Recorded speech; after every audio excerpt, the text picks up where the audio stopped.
change the wording from getting up on him than waking up. Could you tell me why you're skating? It is. In 4 years ago, they were accusing each other, and they now become a team. But the two candidates 5 years ago, they are from the same family. You have to remember that, okay? The other question is? The final question is, what do you think the achievement this current president did so far for democracy? Yeah. How he get elected if Taiwan doesn't have democracy? You keep saying the current president promoted so much democracy in Taiwan. If Taiwan does not have democracy, how did he get a vote as a president, as the first opposition leader? The 19 become more and more democratic because of the pressure from the opposition. And the opposition at that time, including DPP and many people like us from our side, fighting for freedom for Taiwan. Number two, I'd like to answer your question. You said they're only 60%, they are 60% on the other side, and that's precisely the problem, that if there is any difficulty in today's change government's performance, it's because of that. KMT still control the legislature, okay?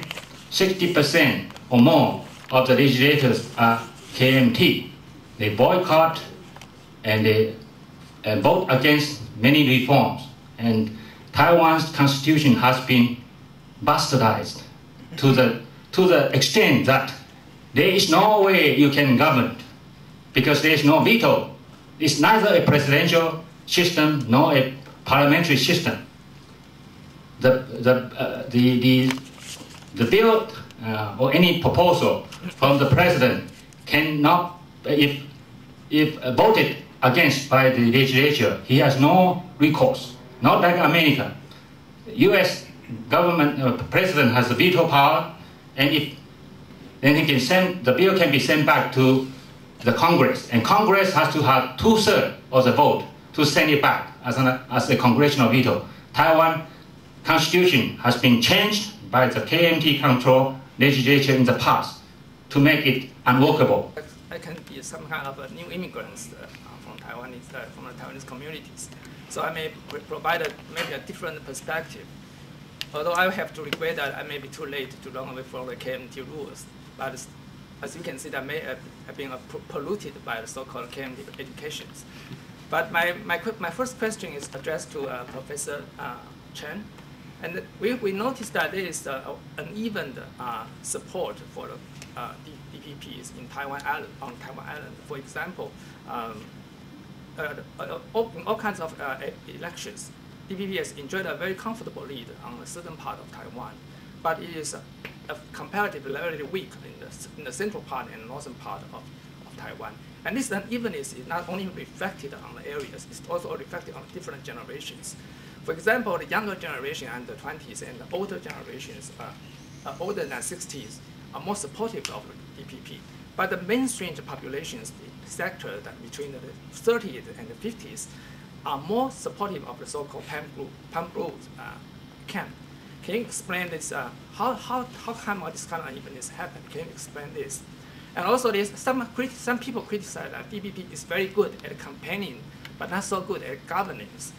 But maybe because some people say that maybe because the DPP does not enjoy a very good social basis. That means that he did very well in building up ruling coalitions for his governance.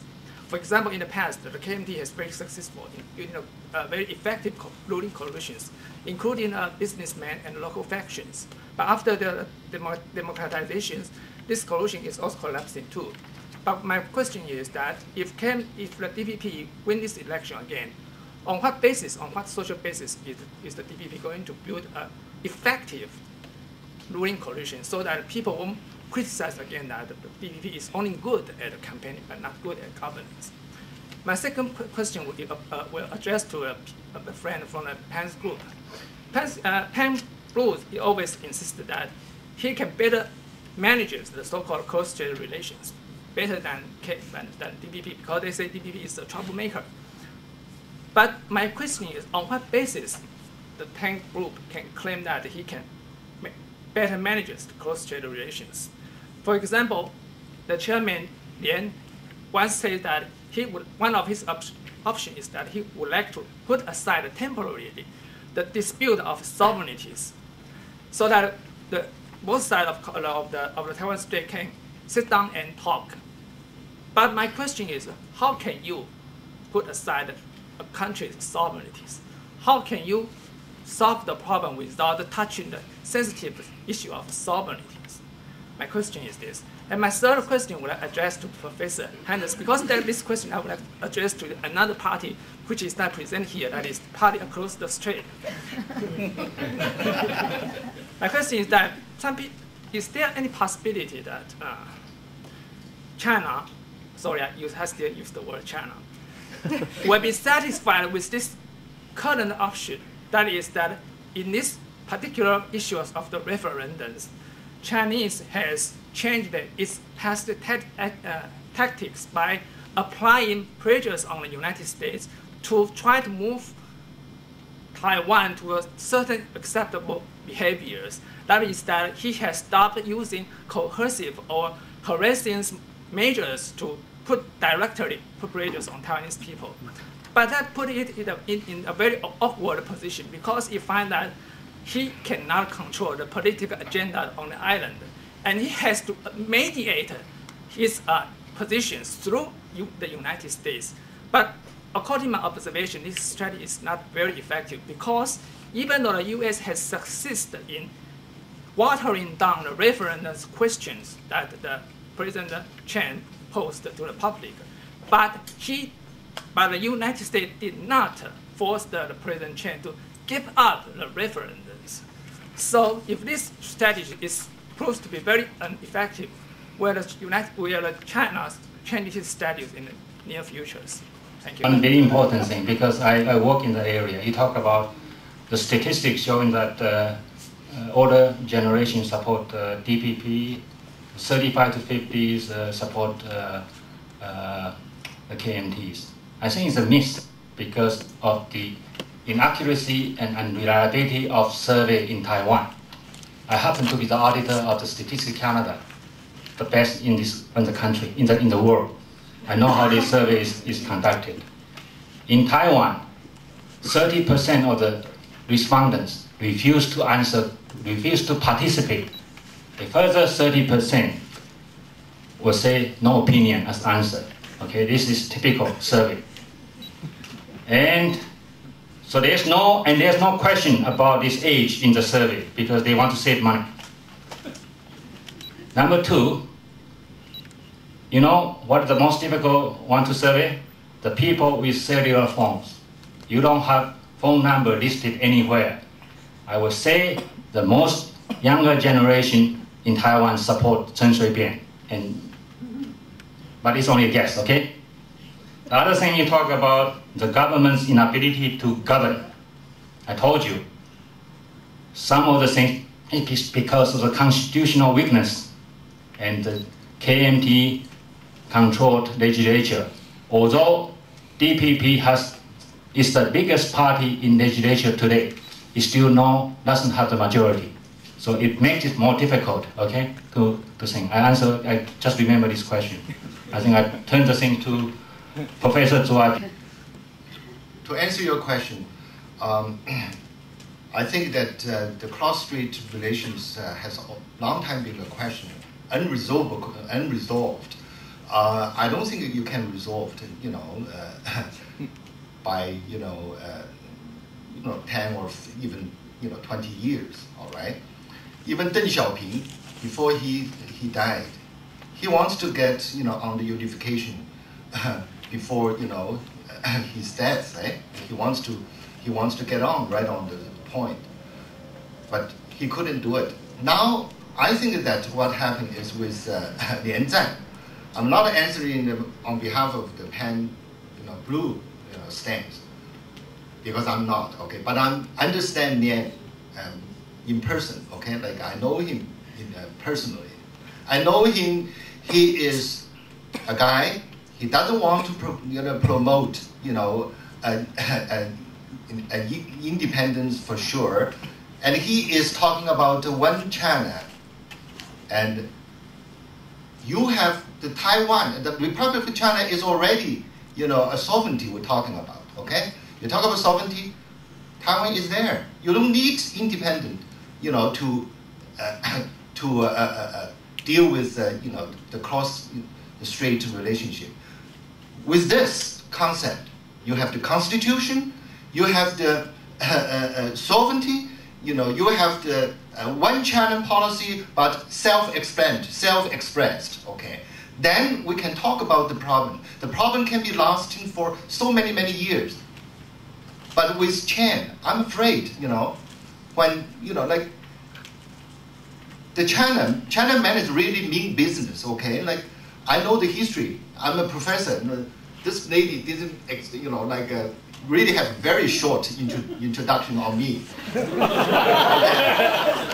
If you read the Shanghai Communique, everything is laid out. Yeah. For a long time. For a long time. Yeah. And this is very important. And I'm a professor of history for so many years. And I know Chinese history. And I know, what happened in between Communist China and the Republic of China. So as long as you have the Republic of China, the name is there, the constitution is there, Communist China is not going to touch Taiwan proper. That's a safeguard. I do have a based on Canadian, American, and UK solution. 250 years ago, independent war was won.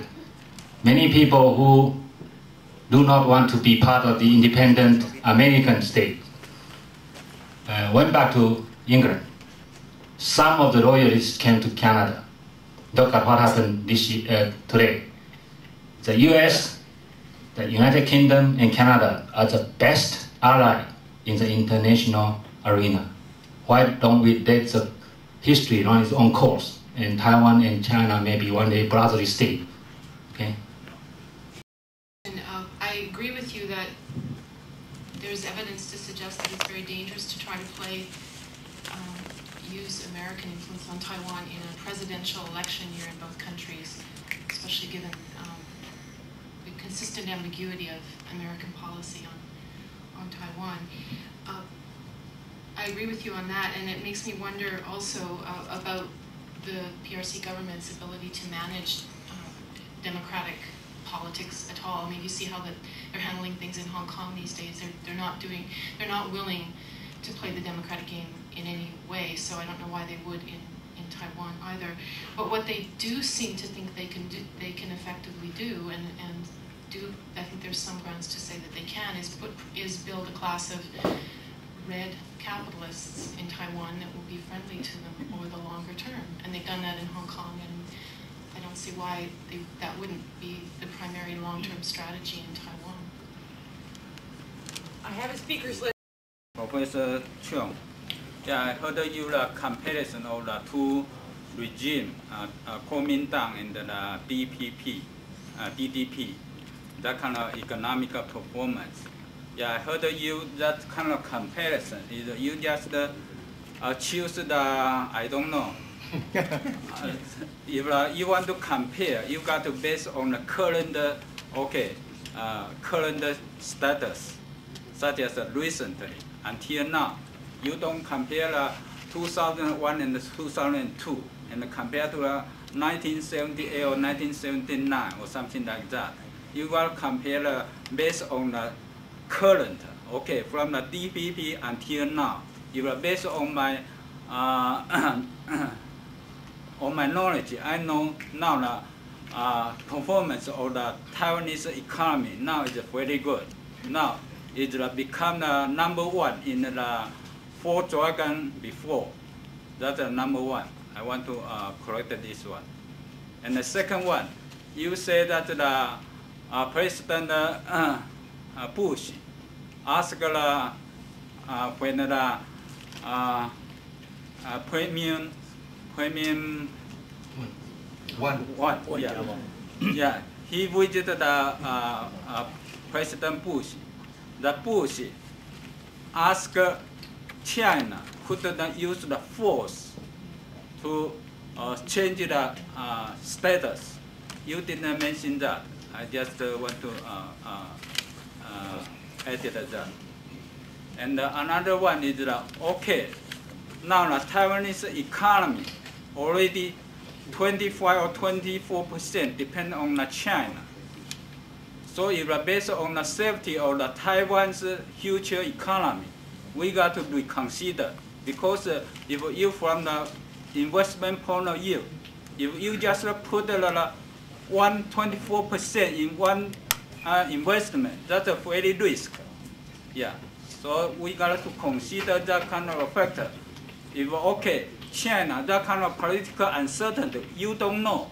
If you depend on too much on one investment, that can affect your safety.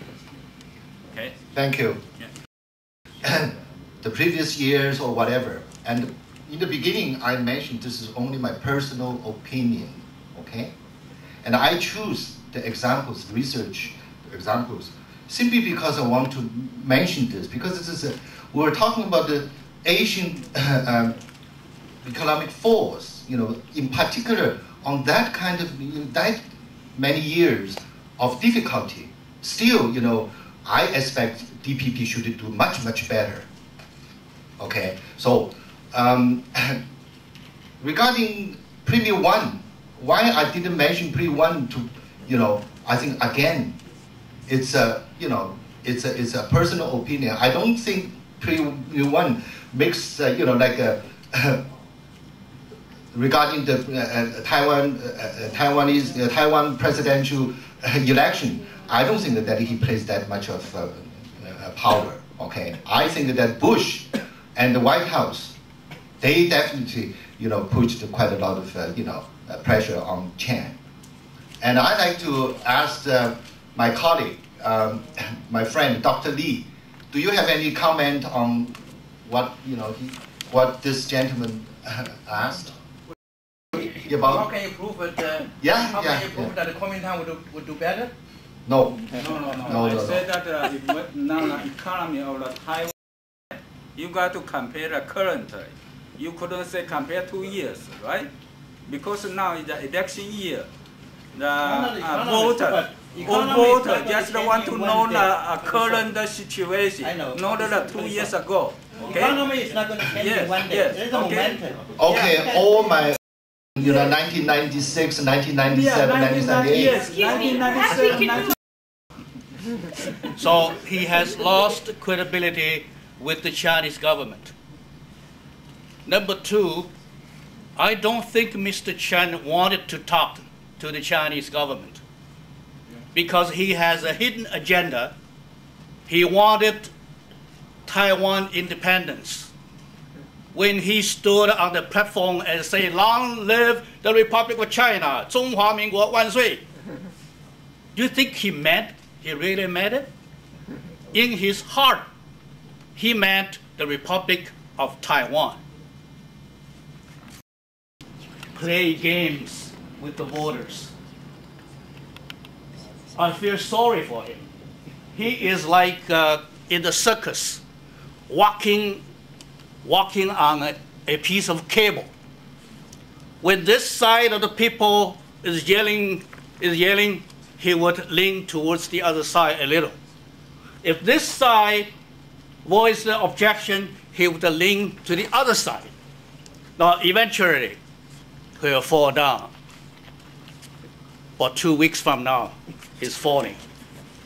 In this election, none of the parties, both Mr. Chen and Mr. Ling, are failing to address the issues. Dr. Cho mentioned the 2 issues.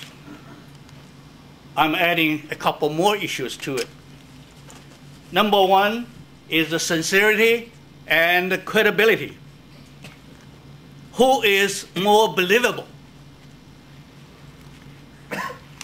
And I don't want to mention the election promises Mr. Chen Shui-bian made in the year 2000. I think he made at least 12. He's reneged at least on half a dozen of it. 所以我说, the number 1, he played game It's 愚弄选民. Number two, failing to address the issues, 避重就轻, 浑水摸鱼. And number three, as I just said, sincerity and credibility, 诚信扫地. And there's another one, lack of achievements in general. Mr. Chen searched very hard, only found 3 of them, which to me can be achieved by a community organization, such as the Chinese Community Center of Ontario. 所以叫做政绩平平. And last one is an issue recently came up, is about the so-called 黑金 black gold. The presidential palace has become the center of black gold. If you wanted to be invited to eat 水饺 dumpling, you have to make a political contribution in order to be invited. And both parties, but Mr. Ling seems to learn a lesson from previous elections. But Mr. Chen this time is using all kinds of smear tactics in this election campaign. Can he score? I'm sorry, he cannot score. Even the holding hands on February 28th, he did not score. Because according to a survey by TVBS, Mr. Ling is still leading by 5%. I know Mr. Chen doesn't believe surveys. But in Ontario, the Liberals were leading by 5%, and the Liberals were elected. This is Canada, not Taiwan. Dr. Cho spoke about, these are not his words, they're my words, Taiwan being hostage to the billions of dollars of investment in mainland China and the trade with China. And second, and nobody mentioned, there are perhaps 1 million Taiwanese now living in China. Commonly you see figures of 500,000 in Shanghai and 500,000 south of there along the coast.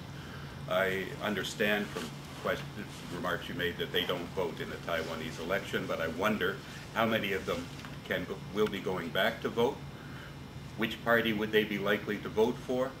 What is the future for Taiwan when 1 million people have chosen to go to the PRC? It seems clear to me that they feel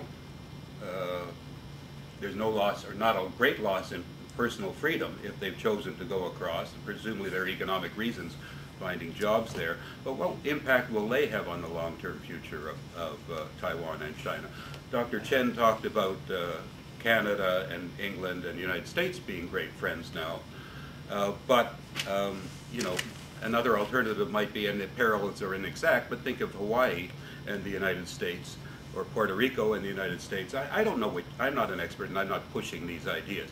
Well, my question is there any real possibility of independence when 1 million Taiwanese live on the mainland and I don't know how many billions of dollars are there?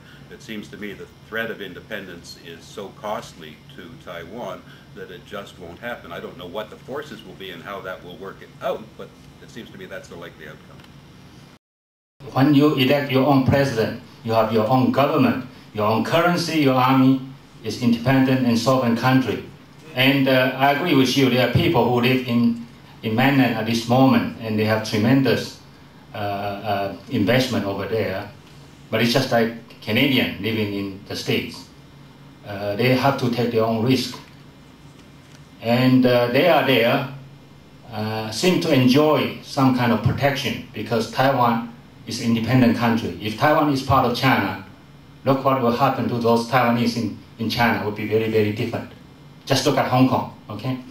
Number two, about this a question of, I don't know why you say Hawaii, Costa Rica, and the states. Are you talking about Taiwan being the 51st state? No.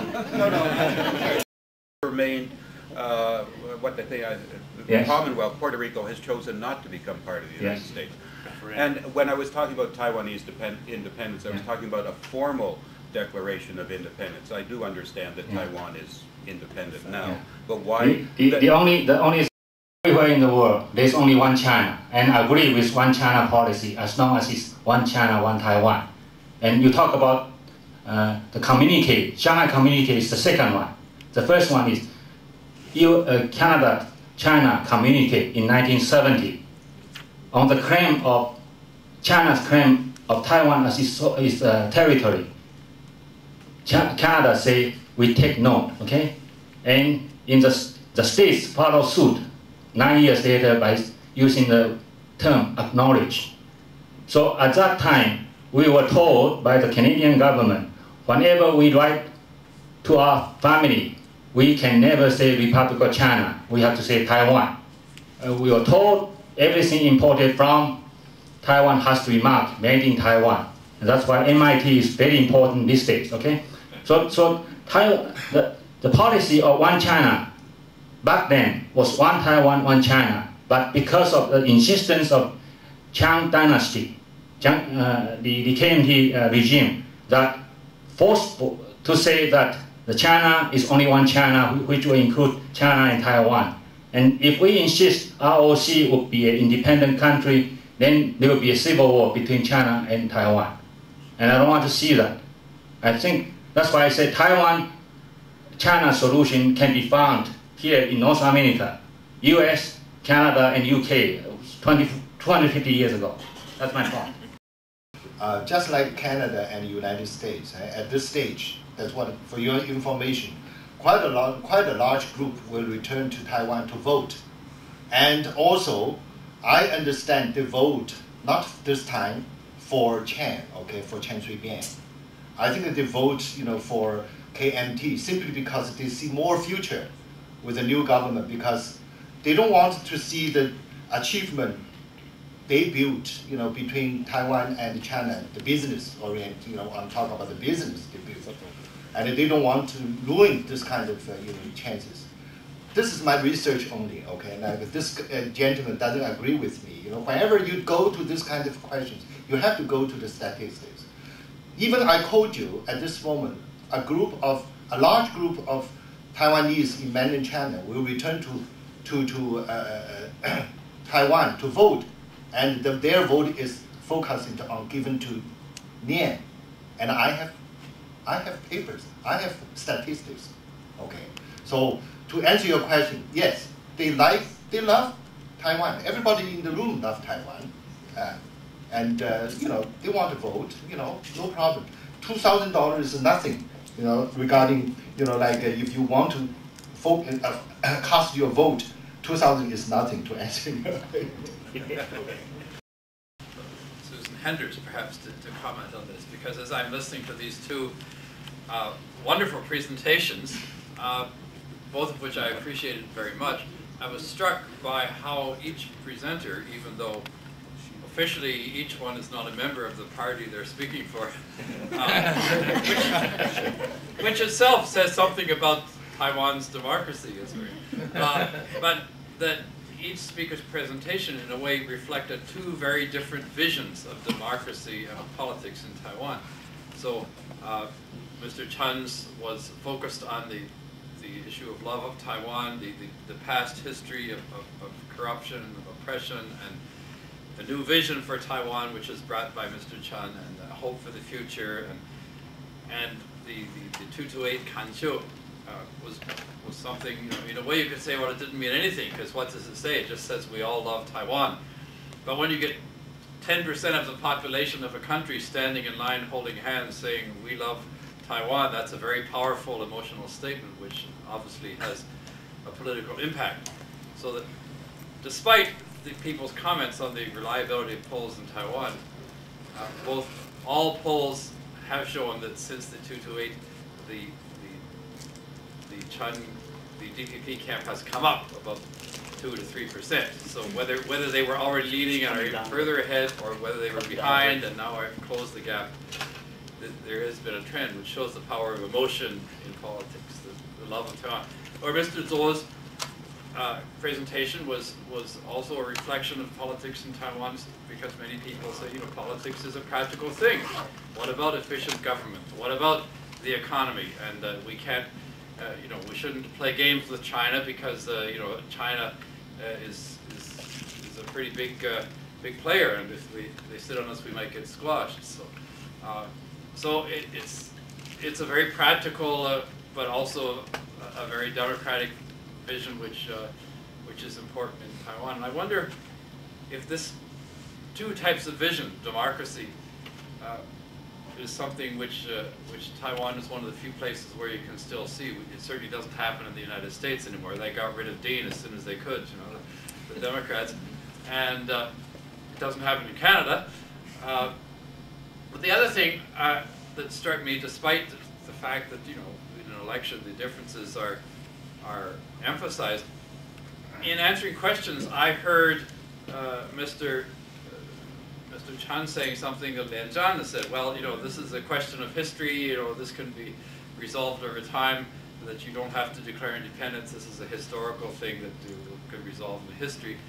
And Mr. Zhou said something which I heard Chen Shui-bian saying, you know, I don't have to declare independence because we already have the Republic of China as a sovereign country, which suggests to me that despite the sound and fury, the differences between the two parties really are very small.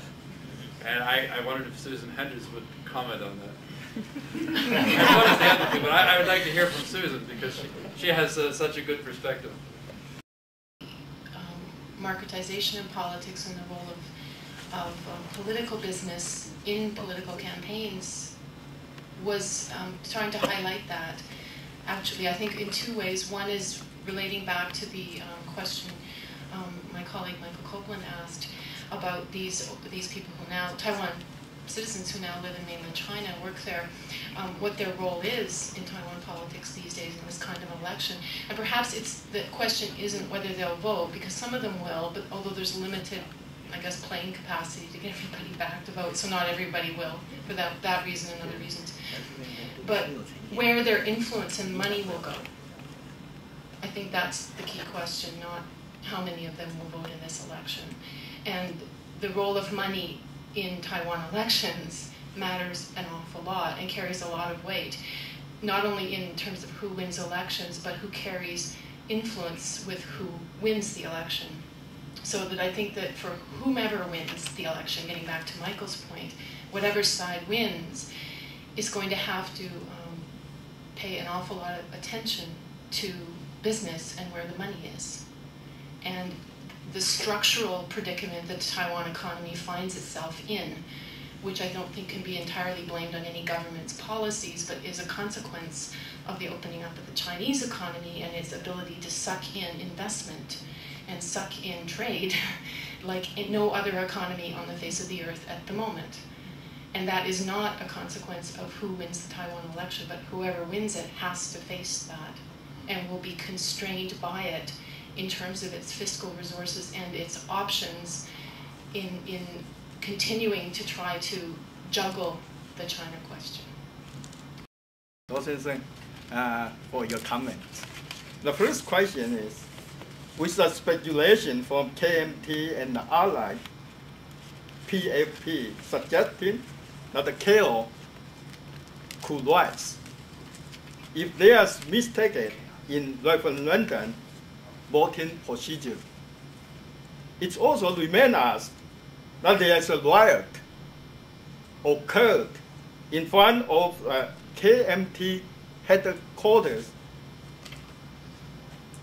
after the presidential election in March year 2000.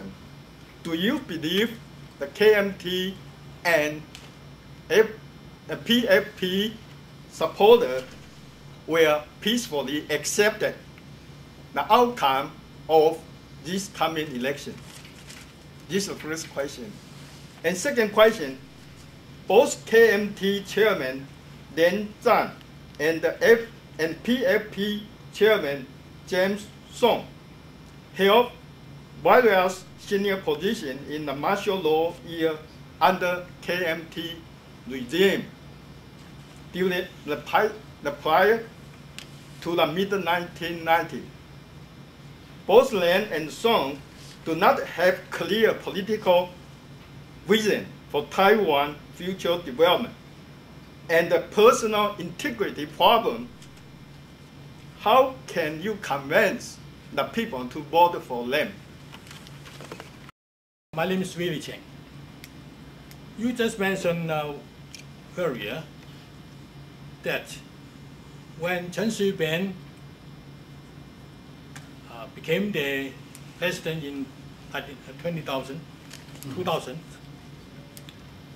he got nothing from his predecessor. Secret file, everything, nothing. So it caused obstruction for his performing of duties. You mentioned that. But I don't want to point out that who is the predecessor? That's the Li Dengfei. Who is Li Dengfei? Li Dengfei is his father. Li Dengfei and Chen Shui-bian now working as father and son.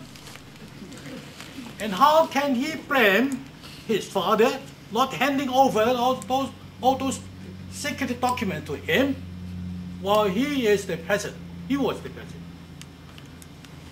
You just show us a book written by Chen Shui-bian. But you believe it? I don't.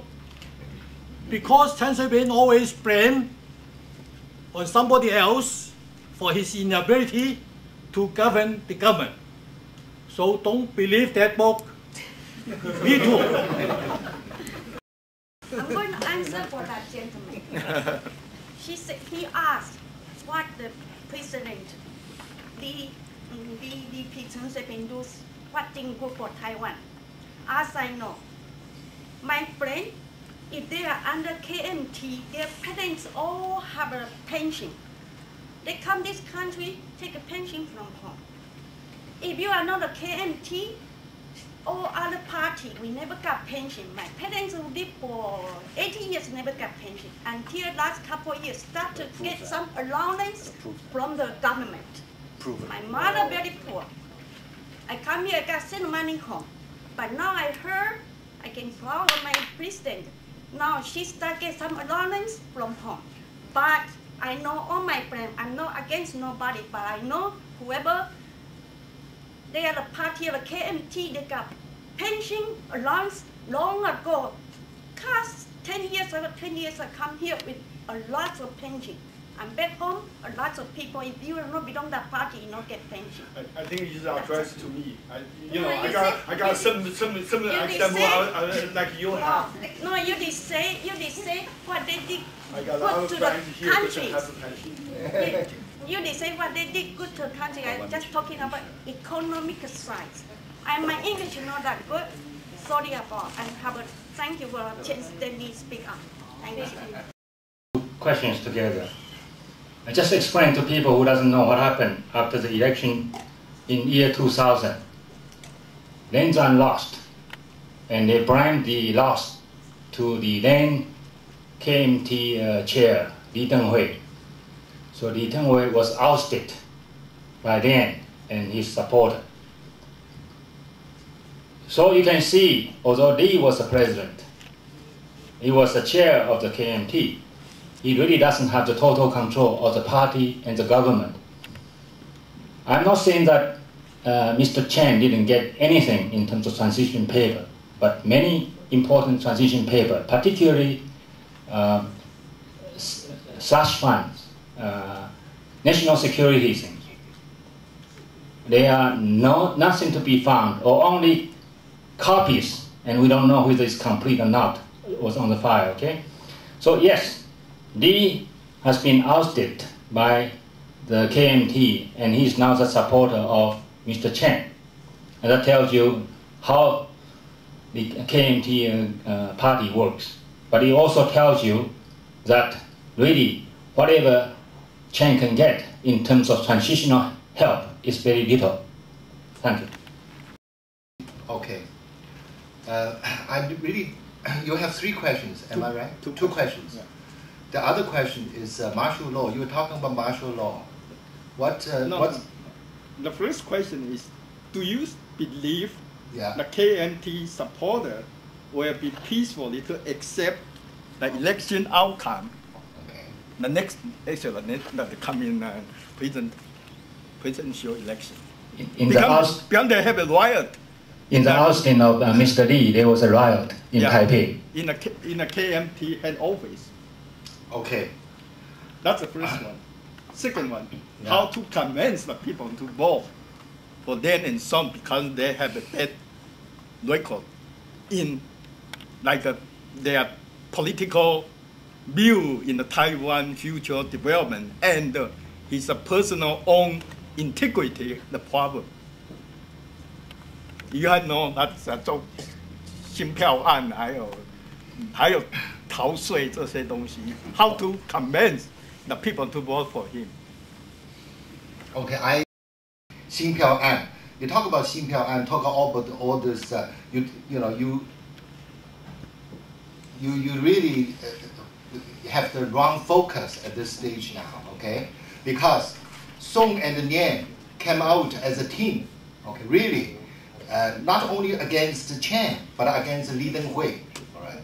Now, Nian's failure in 2000, strictly not his failure, actually, because he was under Li Denghui. Okay, Li Denghui's influence. Like who is a candidate? Who is a candidate? Candidate is him, but if you don't have the Li Denghui's yes. If I do a business, I lost the business. I can't blame my father. Okay, can you tell me? The same thing like Chen Shui-bian. Do you think Chen Shui-bian really failed in running the mayor, the Taipei mayor, failed? No, Chen Shui-bian failed because Li Denghui has already arranged a better position, for him. This is a big news. That's a popular top secret we haven't heard before. Oh, everybody knows it. Who is the Josiah? Josiah, in Bible. Okay, who is the one that leading Chen Shui-bian to be the president? Can I explain a little bit? No. Who mentioned her mother's situation? I thought that was actually maybe an important point to end on. We've spent awful lot of time this evening talking about big, grand political issues, but for at least some Taiwan voters, ordinary folks, it's the real basic issues about social inclusion, about the recognition of rights, and so on, which may in fact profoundly influence the choices they make in a couple of weeks. And it will be interesting to see how those sorts of issues play out in the election indeed. Taipei Economic Cultural Office. Thank you so much. Thank you so much.